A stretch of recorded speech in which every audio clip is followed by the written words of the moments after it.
If you want to do great marketing, you need to take big risks. People are buying the feeling you deliver. Attach the emoji, you will start to build a real brand. Small things add up to big change. Marketing, like a symphony, is a harmonious blend of instruments. But without the proper direction, it's just noise. Welcome to the Supply Chain Marketing Show, presented by Supply Chain Brain Media. From the art of storytelling to the science of data, we'll uncover marketing strategies that drive success. The Muppets taught us our ABCs on how to count. Our guest, Andrew Davis, one of the most influential marketers in the world, will explain how the Muppets taught him the number one rule in marketing. Now, here's your host and supply chain marketing guide, Ralph Henderson. What do you do when you want to market your product and service and you're not quite sure how to do it? Well, you seek advice. You get professional assistance. Or you can go completely out of the box and get someone that has professionally done this and been successful and bring them in to help you. Hi, I'm Ralph Henderson. I am your guide and host on the Supply Chain Marketing Show, brought to you by Supply Chain Brain Media. Today, you will leave this episode being encouraged, being educated, and being informed on how marketing and branding in the supply chain space can be fun, it can be impactful, and we can make what we do front of mind for the people we're doing it with. And for that, we have gone out and got the resource for you to bring into the show to help us understand how to do that. Our speaker today has written documentary films and produced for NBC. He's worked for the Muppets and MTV. He co-founded, built, and sold a marketing agency. You might have seen him on the Today Show or in the New York Times. He's a best-selling author and one of the most influential marketers in the world. And he's had more coffee today than you'll drink in a week. Please give a big, warm Supply Chain Marketing Show welcome to Andrew Davis. Andrew, Yay. Welcome to the show. Hey, thanks so much, Ralph. I'm so excited to dive right in. This is fun. Yeah, no, and that's the way we do it, man. We dive right in. Hey, listen, you and I have known each other for a little while. You were so grateful in being part of the master's program I went through with Heroic Public Speaking to be better at performance and to communicate, but you helped us to understand what it really meant to engage and be emotional with people. And if you wouldn't mind, take a minute or so and just let the audience know kind of what's your philosophy on all things branding, all things marketing.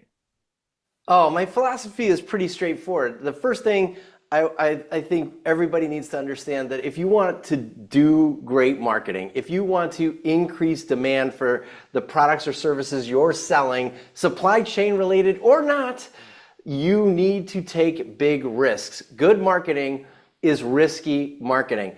And you can't do what everybody else is doing because you look and sound and feel the same. That's the first thing. The second thing, my philosophy is really deeply rooted in the fact that you've got to change lots of small things as fast as possible to see big change over time. And if you can do that in marketing, you don't have to overhaul everything. You don't have to come up with a brand new big campaign. You can just start changing very small things in the way you communicate, even with your existing clients and customers and prospects, and you'll start to see incremental results. And then the third thing my philosophy is based around is that all the stuff you can measure in marketing is great. Like, you know, we have online dashboards for this and Google Analytics for that and SEO dashboards for this and email campaign dashboards for that.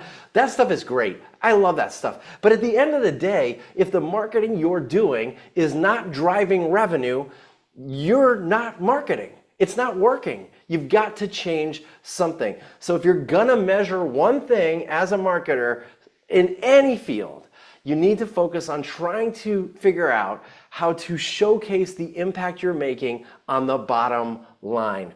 Did you bring in one new client? Great. How much is that client worth over the next year?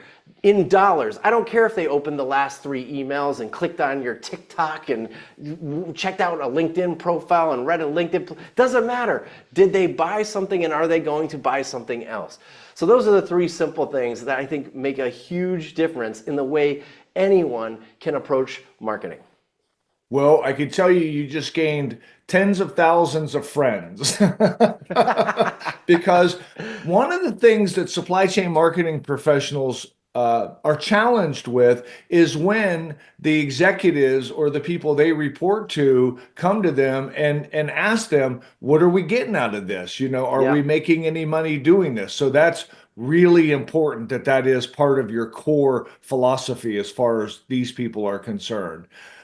Another thing that we talk about at Supply Chain Brain Media and on the Supply Chain Marketing Show is there's so many aspects to marketing. As a matter of fact, we even have it in our logo. So we have these 5 rings of marketing. But help the audience out because of your experience and background and success with how these 5 things, and you don't have to use all 5 of them, and you certainly don't have to use our vernacular, but maybe help them understand how the tapestry is created. Yeah, sure. Well, okay. So at the end of the day, there are lots of different channels and opportunities for you to pursue, right? Yes, you need to build a really formidable brand at the end of the day. And if you're not doing any of these things, you're not really building a brand. You're not going to create a feeling around the brand and the experience you have with it. A lot of people, and I know you've talked about this before, but a brand is not just a logo. It's so much more than that. It's all about the customer and client experience. It's all about the prospects feeling they have for you. It's about your ability to earn trust.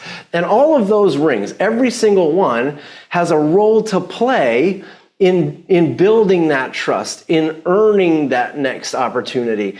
And at the end of the day, especially in B2B business, at the end of the day, people are buying the feeling you deliver. If you are easier to work with and you actually express that, I feel it, then you're going to earn more business. And if you can use SEO to prove that you're easier to work with than everybody else, that's going to make people feel like I should work with this manufacturer or this distributor. Those kinds of things make a huge impact. So, lead generation is obviously unbelievably important. You've got to create a pipeline of leads. But if those leads are worthless because your SEO is bad and you're generating the wrong kind of visitors, then you're obviously just filling a pipeline and saying, hey, look, you've got a lot of leads. I don't know what the problem is.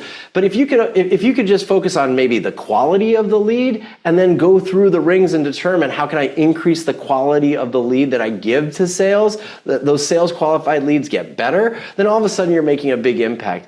One of the things I think that marketers struggle with in any industry is stopping doing the things that don't matter. So one of those rings is content creation and generation, right? It takes a lot of effort to create content. And yes, AI is great at creating content. I have my own philosophy around how to generate great content with AI. But at the end of the day, you've got a long list of content you're supposed to generate and distribute as a marketer. And we are not good at cutting things off that list. So I'll give you a simple example. There's a friend of mine runs a B2B company. He was in a marketing meeting and he said, he was asking the team, here, we need some new ideas. We need some new concepts. And one of his rules is that anytime he starts a new campaign or a new concept or a new marketing content, idea, like we're going to launch a podcast, he forces the team to kill 2 existing projects. And the funny thing about this is there's always an easy project. So he said, we got to kill a project. We're going to start this new initiative. So let's start by killing 2 projects. What's not working the way we thought it would work, and let's just get it off our plate. And what was funny, Ralph, is the first person raised their hand and said, hey, can we stop doing the LinkedIn Lives? And he was like, yeah, that is a great idea. Are they not working? He's like, they're not working. He said, when's the last time we did a LinkedIn Live? And he said, January of 2021.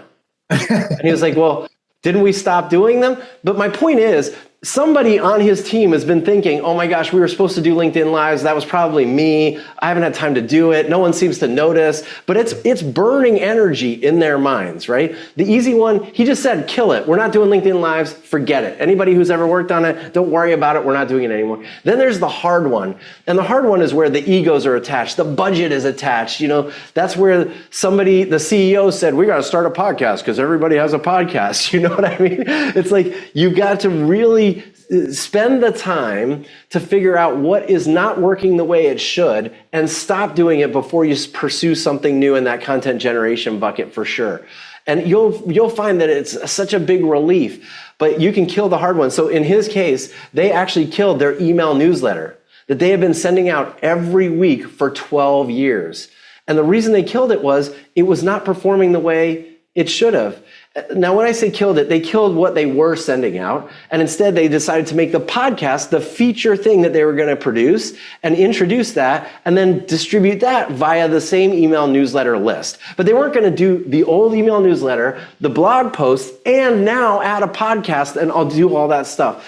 So all I'm trying to say is every one of those rings is important. I've forgotten the other rings, but they all play a role. Just don't find yourself in a trap where you're constantly adding things and not evaluating what's not working and taking it off the list. Yeah, no, I can't tell you how much I appreciate that. All right, so you touched on the risky part. We're going to talk about that.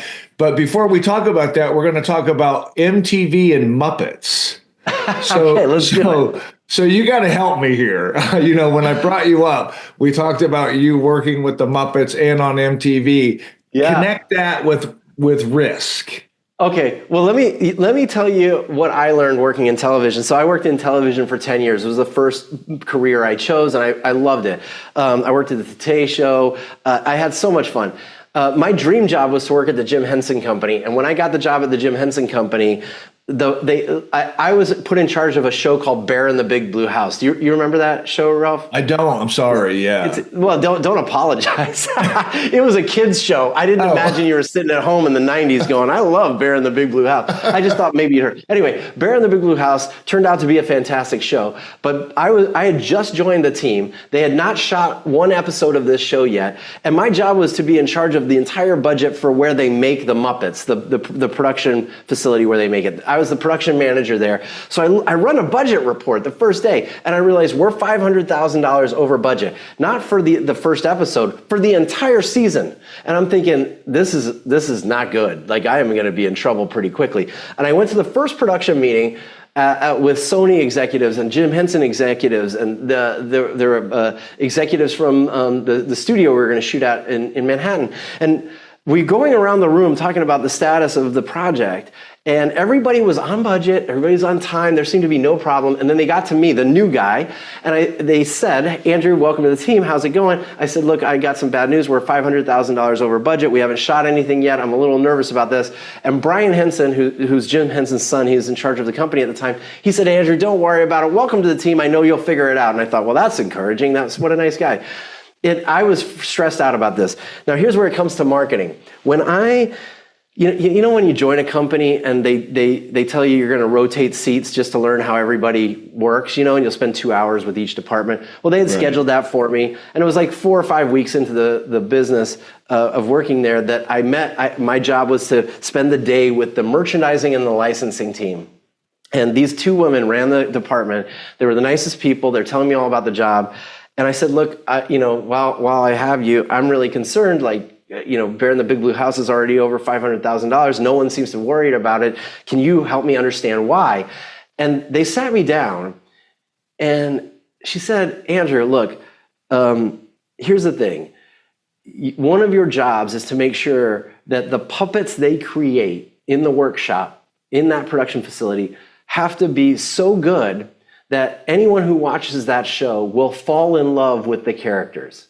It has to be so good. So if you stifle that creativity, if you ruin the puppet because it's got to be on budget and it's got to be done on time, if you do that, then we stand no prospect of being able to license that character because no one will fall in love with it. It's the same goes with the scripts on the show. If they don't write great scripts, we don't have great content, no one falls in love with the show.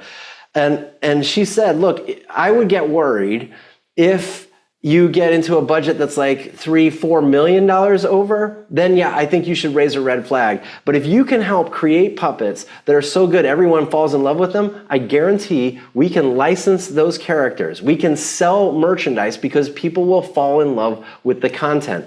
And it was at that moment that it dawned on me that the Jim Henson Company is not a great company founded on amazing principles of education and entertainment for kids and adults alike. No, you know what they're really good at? They're really good at creating content with characters that you fall in love with so much that your kids will want a plush doll and a sleeping bag and a pillowcase, right? They are selling stuff.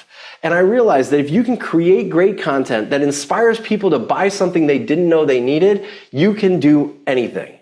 And it all comes down to the fact that you've got to inspire them. You've got to get them to feel that way.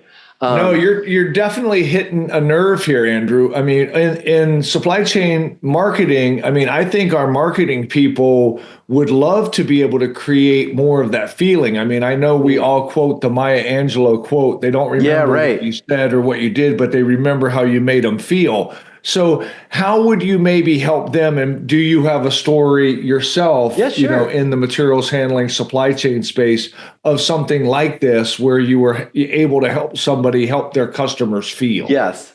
Okay. So here, I'll give you a perfect example. I spoke at an event years ago. It's probably 8 or 9 years ago, where it was a bunch of supply chain people, and one of the people that was in the audience was from a company that sells the rollers on the conveyor belts in the distribution warehouse, right? Right. And they came up to me after my speech and said, "Hey, I think we do what you're talking about." And I was like, I hear that sometimes, and I'm always skeptical. Not because, especially in supply chain management, like it's not where I think great marketing is coming from, and that's not your fault. That's just the way I think about it. It's my fault, right? So this woman says, "Hey, can I show you what we're doing?" And I was like, "Sure, I'd love to see." I'm always enthusiastic. I want to see what they're doing. So she says, "We've created a series of videos that I would like you to watch." Now, I'm a video guy. Obviously, I came out of television. I was excited to see these videos. She starts playing the videos. They're kind of boring, but when I said, "Can you pause it for a second? Because I need to understand who's watching this." She said, "Well, we had this revelation. We can sell more rollers to more warehouses, not by just telling them, hey, your rollers are wearing out, or you should build a new little ramp here. We need to get the distribution warehouse managers to decide that they want to redesign their entire operation. And if we can inspire them to do that, we can sell thousands of rollers in one sale, right?" And so the goal of our marketing is to get a hold of supply chain managers that work in a distribution warehouse that are kind of unhappy with their job, and they want to move up to the next level in the organization, but they need to show the impact they can make. So then she replayed the videos. And as I'm watching the video, I start to realize the video is not about the rollers. The video is like a case study about a person who was kind of feeling like they were in a dead-end job. The warehouse wasn't working great. They were kind of getting sick of it. They'd asked for things. And instead of like moving on to another job to try to get a raise somewhere else, they decided they would revamp their entire distribution warehouse. And the story follows this person as they revamp the distribution warehouse all the way to the point at which he gets a promotion to now being the regional distribution manager for this operation.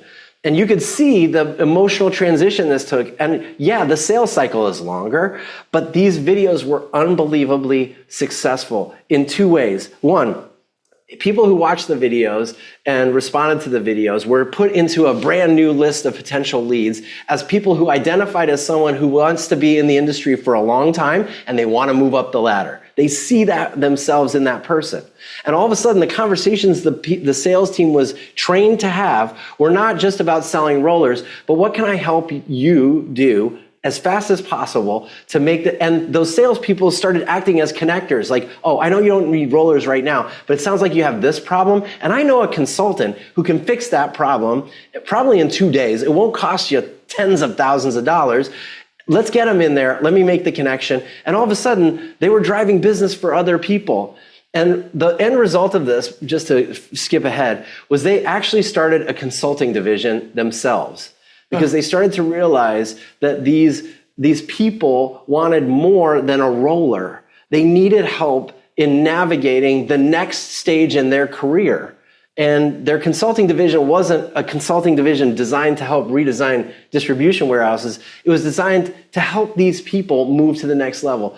I was blown away. I just got goosebumps, by the way, because it's the same idea that the Jim Henson Company has. If I can understand the true motivations of the person and what they really desire, I can build a long-term relationship that will sell more and last longer. And that's what they've done. We'll be back after this brief message. In today's complex supply chain, marketing has never been more critical. But are you leveraging the full potential of your marketing efforts? Supply Chain Brain Media created 2 resources to help you discover what's new and what works. The Supply Chain Marketing Group series is designed to educate you on services and how to implement them into your marketing program. On the Supply Chain Marketing Show, hear firsthand how experts are implementing the elements from the 5 rings of supply chain marketing to drive results. Ready to elevate your marketing game? Schedule a 30-minute consult today. Email Morgan at supplychainbrainmedia.com. Supply Chain Brain Media, your guide to marketing success. And now back to our show. And I think what I'm hearing you say is, instead of it being transactional, it really needs to be more, vision and emotional.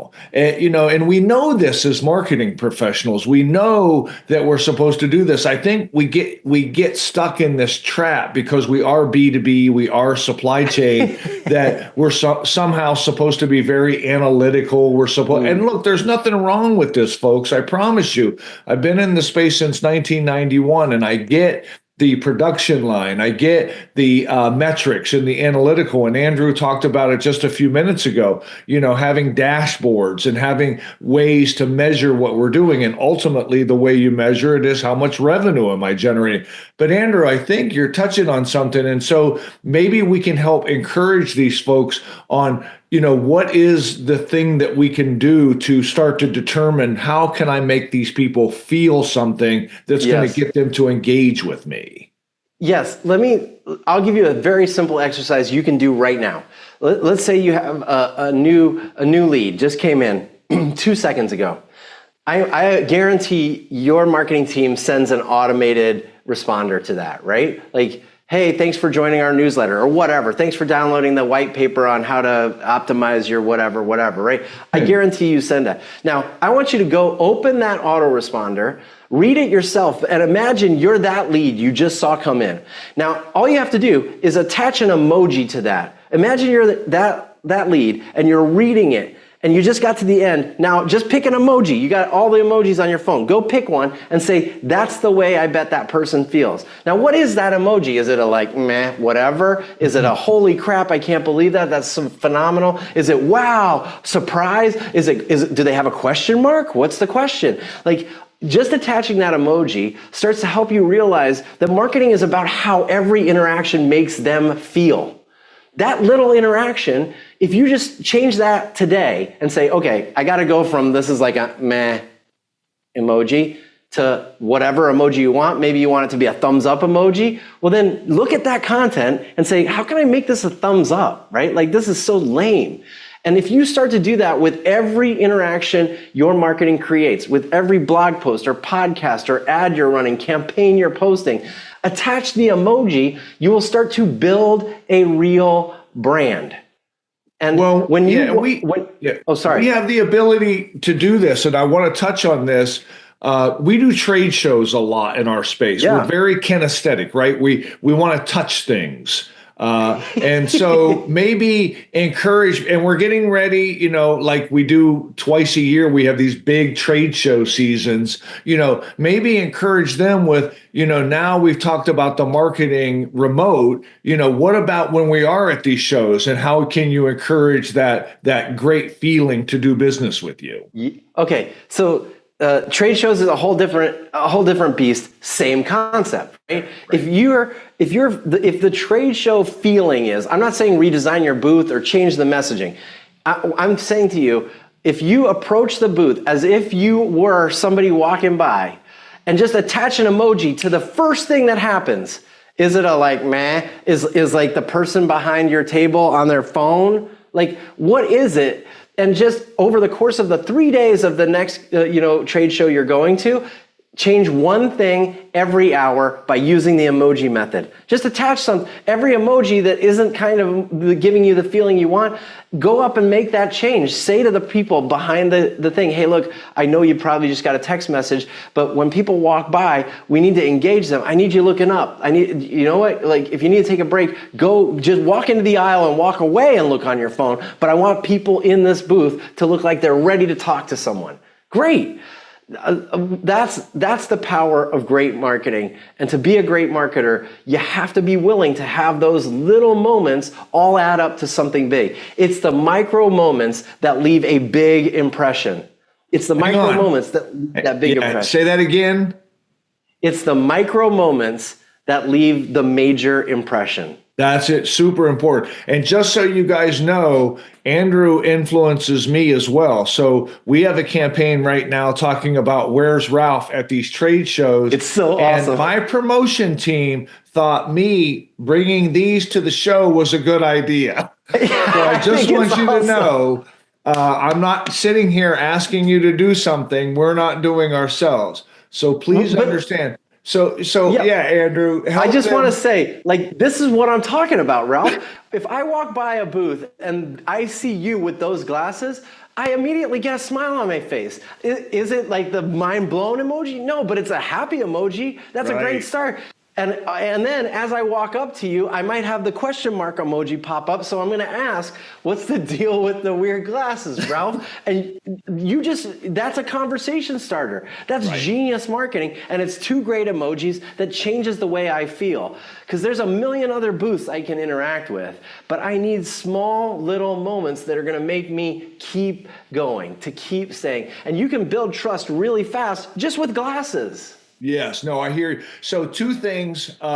One, this is a risk, and especially in the supply chain space, because people, we struggle a little bit with the cheesy stuff, right? But yet we're the most attracted to it. I mean, we're buying insurance from people who are using geckos and emus and, and flow and all. My goodness gracious, we're being impressed by it. But when it's time for us to do it, so let's encourage the supply chain marketer and the people who are funding them about why this is so important.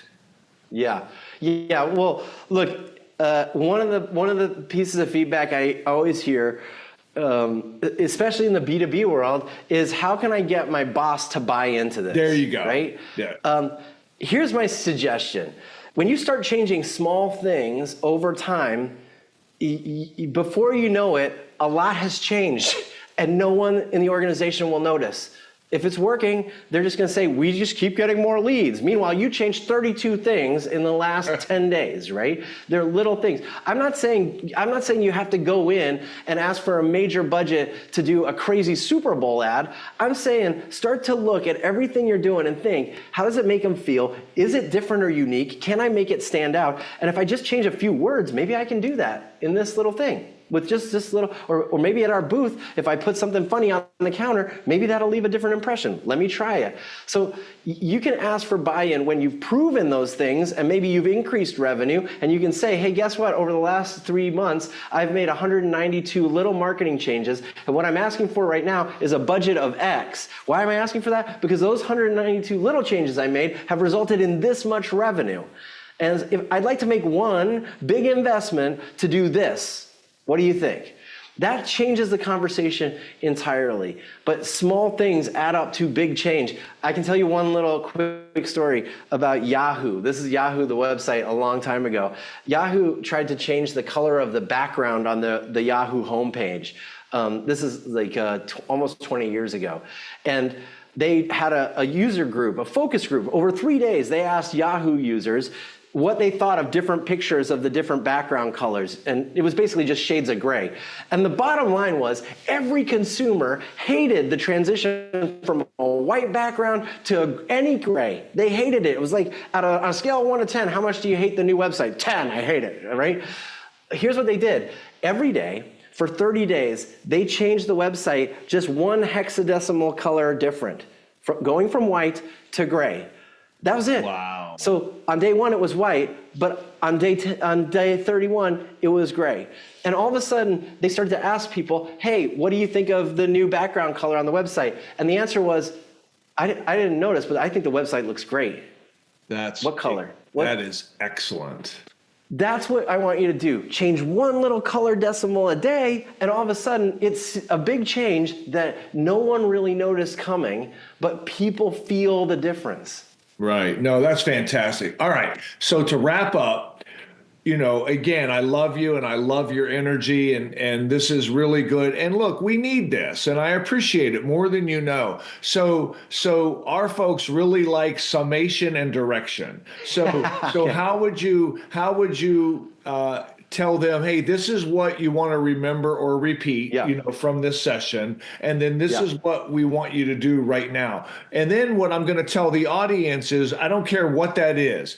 Reach out to me, Supply Chain Brain Marketing Show. Reach out to me. You can go to the site, the supplychainbrainmedia.com/the show, and just tell us. And we want to tell Andrew, and we're going to give you ways to get a hold of Andrew. I love that. But Andrew, what would you tell the audience? What do they need to remember, and what do they need to do? Okay, I'm going to give you 3 things I'd like you to try to remember. 1, good marketing is risky marketing. It's like your glasses, right? It's good marketing because it's a little risky. Right. Take a little risk, okay? The second thing is micro moments make a major impression, all right? Those small things add up. Those micro moments make a major impression. And the third thing is if you just make one small change every day, you'll see a big impact on the leads you're generating. Now, if there's one thing I can invite you to do, it's really simple, really, really simple. All I want you to do is pick one thing that you're working on in the next 24 hours, one thing, and just make one small, risky change. That's it. Nice. That's it. Pick one teeny thing, make one small risky change. If you've always used first name, comma, what if you just change that tomorrow? What if you got rid of the first name, and tomorrow when you send out the leads for the entire day, it just says, hey, awesome supply chain rock star. Try it. Right. Sounds a little risky. That's not what most email says, but give it a shot. No, I love it. I love it. We had a guest on a few months ago where I presented her the word "cleasy" that I've used for a long time. And it's classy and cheesy meet one another. I kid you not. She was like, Ralph, I don't know how to tell you this, but that's exactly what we need to do. It's great. Right? That's risky. Right? And that's exactly that. why it works. Yes. No, Andrew, thank you so much for your time. You are so kind to do this for our industry. And certainly we want everybody here to know that if you want to reach out to Andrew, we welcome that. We'll certainly help, get that set up. But in the meantime, be risky. Remember, at the end of the day, it really is about the bottom line. We are trying to bring the revenue in, and we are trying to help develop the industry in doing that. And we understand how challenging it is. We understand, the cash flow. We understand the justification and the ROI. But at the same time, we need to come together as a group, and we need to make this industry more fun, more innovative, more creative. And I know we can do it. And Andrew, with people like yourself and others, we can't tell you how much we appreciate your help in that. Anytime. Well, thank you guys, and keep doing what you're doing. It's really, I know I made it sound like you're not doing great work, but I think you're doing great work. Could it be better? Sure, but so could mine. So good luck. No doubt. Well, thank you guys. And listen, we hope the next 12 months are your best year ever. And I'm not kidding. Let Andrew and I know, what did you learn? And then, kind of what did you get out of today? Because we would love to get that feedback. And until then, we hope that this year is your best year ever.